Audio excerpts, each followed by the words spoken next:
Hi, this is Peter Davis from Jigsaw Trading, and today we're going to look at getting started with the Jigsaw tools. Part of the focus of this video will be on traders that have never used any form of order flow tool before. For those of you that have used Xtrader and are coming across from there, you're going to find it probably just takes you a couple of hours to get up and running on Jigsaw. We do also have some tools that are very unique to Jigsaw, like the reconstructed tape and the power meters. So there is going to be some discussion in this video for everybody on how you can actually start to use those. For traders with no experience of using order flow at all before, it's important to understand that there's two separate skills that you're going to have to learn here. The first skill is the ability to actually read and absorb the order flow information as it's coming into you. The second skill is using that order flow information to actually make a trading decision. It would be a mistake to try and learn both of those skills at the same time. So what we're going to talk about is setting aside specific time to just learning to read the order flow information first. So what you should not do is run the tools and immediately use them to complement your existing trading methods. You should also not try and scalp the market on sim. Now you need to be focused just on reading the DOM. If you have charts up or other screens that you currently use or a squawk on or any other kind of alert system, your focus is going to naturally gravitate away from our tools towards the tools that you're more comfortable with. It is a lot more comfortable to look at the things you currently use than something new that you're trying to learn. Also, if you enter sim trades as you're actually trying to read this information, you're suddenly going to give yourself a bias, and you initially need to start reading this information without any bias or any preconceptions whatsoever. Now later on, when you get past the learning to read it stage, it's a really good idea to have a bias and a really good idea to sim trade. But right now, when you first start, I'd like you to consider no trading and nothing else on the screen that you currently use. Okay, so here's the depth and sales for two markets. Crude oil on the left and the S&P Mini 500 on the right. Crude oil on the left is what we know as a thin market. A thin markets are markets like crude, Dow, gold, that usually have less than 100 contracts at each level here on the DOM. So this is the red column and the blue column there. Thick markets like the ES, E-mini S&P 500 futures, Euro Stocks 50 on Eurex, the US Treasuries, they have hundreds or even thousands of contracts at each level on the DOM. Now, there's an argument that says for trade confirmation, the depth and sales is more useful for thick markets than thin markets. Areas tend to hold to the tick on a thicker market, and you aren't looking for action that occurs over so many prices as you are with a thin market. Now, similarly, you could argue that the tape tools, the reconstructed tape, the summary tape, the power meters, are more appropriate for thinner markets. They actually have less trades going through overall, and the changes in pace and exceptional size is actually easier to see on a thinner market. Now, saying that, we do actually have customers that are trading crude that just use depth and sales, and we do have customers that trade the E-minis that just use the power meters and the reconstructed tape. So the fact is that whilst some tools might suit some markets, also some tools suit some people better. And that's going to be a major factor in which of these tools you get the most from. So for now, as you get into this, just keep an open mind about what tool you're going to eventually gravitate towards. So what are the first steps? The first step is, as you go into this endeavor, is to relax. Look at this as something fun that you're about to start. It's something new that you're going to learn. There is no reason that you shouldn't actually enjoy learning this. Okay, it is actually quite fun to watch the market and see people kind of getting stuck, people getting run over, and the ebb and flow of the markets. And don't put pressure on yourself by trying to sim trade or to live trade as you go through this learning process. That will make it a frustrating activity. You'll get sick of it very quickly if you just dive straight into sim trading, because you will consistently lose. because you haven't spent the time ahead of time figuring out what it is you need to look for. Now, you're going to be making progress that can be measured in hours. Okay? You're going to actually start to see things that you haven't considered before in the first few days. Okay? But what you need to do, because this is a new skill and because people tend to burn out and lose focus very quickly, is allocate only 60 to 90 minutes per session.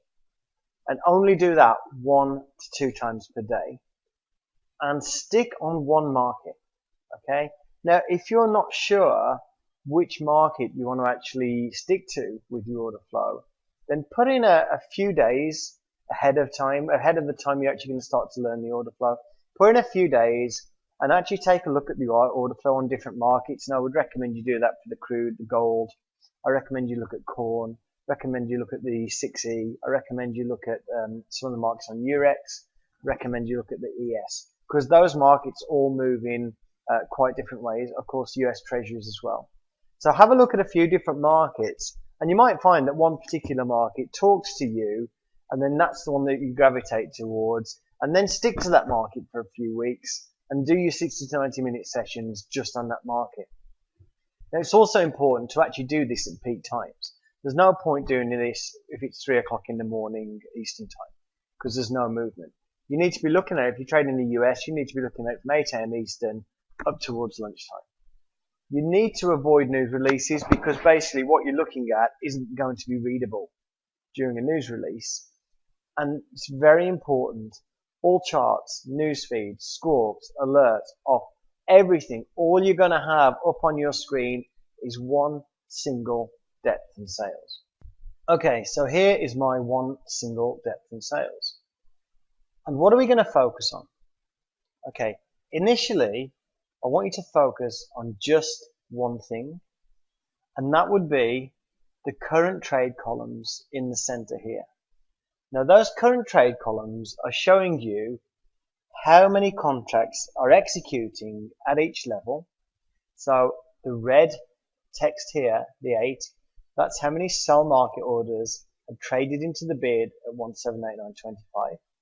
The blue number is how many buy market orders have traded into the offer at 1789.50. And all you're going to do is focus initially on this column and nothing else. And the things I want you to pay attention to are the size of the contracts executing at each level, the difference in size between the trades hitting the bid, which is this here, and hitting the offer, which is this here. I want you to look at the changes in size over time. So if it hits the bid at 200, ticks down, hits the bid at 300, ticks down, hits the bid, 3,000 contracts trade. Significant changes in size. I want you to look out for that. I want you to look out for the changes in speed. It ticks up and down. So it might trade, tick down, trade, tick down, trade, tick down, trade, trade, trade, trade, trade, no tick down. Okay. I also want you to look at how easy it ticks up versus tick down. So you might find right now we've got 267 contracts traded. We might be at this price. What could happen, we could tick up. It stays at that new price for just a second and then falls back down. So it ticked down almost immediately after ticking up. So right now, the market's taking a long time to tick up. Okay, and it didn't tick up at all. Market's taking a long time to tick up, but it's ticking down much easier. Then I want you to look at prices that we seem to get stuck at. Okay, so we move to a price, we seem to stick at that price, can't get away from it. Prices that we seem to gravitate back towards, and prices that nobody wants to trade, and that is all. Okay, so just this center column, we're going to ignore the depth here, and just focus on that center column. Okay, now right now, you may have a perception that people that are reading the order book are actually looking at all of the numbers at the same time. And so it concerns you that you can't actually read and kind of process and absorb all of the numbers at the same time. And the fact is, nobody can read all of those numbers at the same time. the thing we're doing is we're focusing on specific information a lot of the time, but then what we do is occasionally we glance at other information. The most important thing about order flow is the actual orders that are flowing in, and that's what those center columns show you. Okay. Now obviously, as we get to a key level, we might look at the total number of orders that have traded into that key level previously. We might look at the volume profile over here for a trade location. But right from the start, all you're really interested in are these numbers. Now the other thing is, don't try and do mathematics in your head. Don't try and tally up the total number of trades either side as it moves. If the difference between the amount trading into the offer and the bid are not obvious, then it's not going to be important. Now, if you do what I've just said for about 5 or 6 times, 5 or 6 of these 60 to 90 minute sessions, you're going to see certain things occurring. You're going to see price coming to a level, trading a lot of contracts, but price gets stuck, and also traders getting stuck. And you're going to see that kind of thing. You will absolutely definitely see these things. Nobody does this and doesn't see those things if they focus on their current trades. Okay. Now, I don't want to say too much about what you're going to see because I want you to start this with an open mind. But what I will say is if you spend the 5 or 6 60 to 90 minute sessions, you can Skype me or you can go to the Jigsaw Skype group and you can have a chat with the other traders about what you're seeing, and you'll find you're actually having an intelligent conversation based on what you now have, which is a kind of a deeper appreciation of the order flow than if you've spent no time looking at this at all. Now, as this becomes easier, you can start to look at other information. So we have like a split profile here, which is showing this is all the volume that's hit into the bid, this is all the volume that's hit into the offer, and this is the total volume profile. I personally tend to focus more on the total volume profile than the split profile. Okay, so from my perspective, your secondary focus would be occasionally glancing at the volume profile to see where large volume is and to see where small volume is. So that would be your secondary focus. The third thing that you might want to focus on, very specifically, this would be used when you're about to enter the market, is the snapshot column here, which is basically telling me right now that contracts are being added to the bid and contracts are being subtracted from the offer. Now the offer is still bigger than the bid, but right now they're adding contracts to the bid and they're pulling contracts from the offer. If we get some more pulling here and we get some more stacking here, I would expect price to actually tick up. But really that's something, that snapshot column. Okay, there was that tick up. So that snapshot column is really something you're going to use just to refine an entry. It's not something that you're going to be watching the market's ebb and flow. Okay. Now, the next thing we might want to focus on is the depth. Okay, the market depth. Now, this is obviously very famous for being spoofed, but what you're looking here is obvious outliers. So, if the average depth is 1500, then somebody spoofing the market is not going to put up a bid of 1590. Okay, he's going to put up 2000 because it's more visible and it's more obvious. So if we look at the bids and offers now, we can see this offer of 1125 contracts. We don't know if it's real or fake right now, but what we do know is that that's an outlier. And again, that's the kind of thing you're looking at when you're reading the order flow. But again, the depth isn't something that we're going to be looking at every time. It's more a thing that we're going to be looking at after we've done some refining with the order execution here. Now, what you can also do after a while is you can start to put the key levels you've got from your analysis of the market into here. So, for instance, if you use yesterday's high as an indicator, then you can put yesterday's high in there, and then you could actually start to combine your existing analysis techniques and the order flow by now watching order flow as we come into this specific level. Okay, now as far as depth and sales is concerned, that is all you need to do. Okay, it's no more difficult than that. So just focus on the center 2 columns. Don't worry about the other columns later. You will know when you are ready to start paying some attention for the other columns. Okay, it will become very easy to read those center columns after a while, and then you can focus on the other stuff.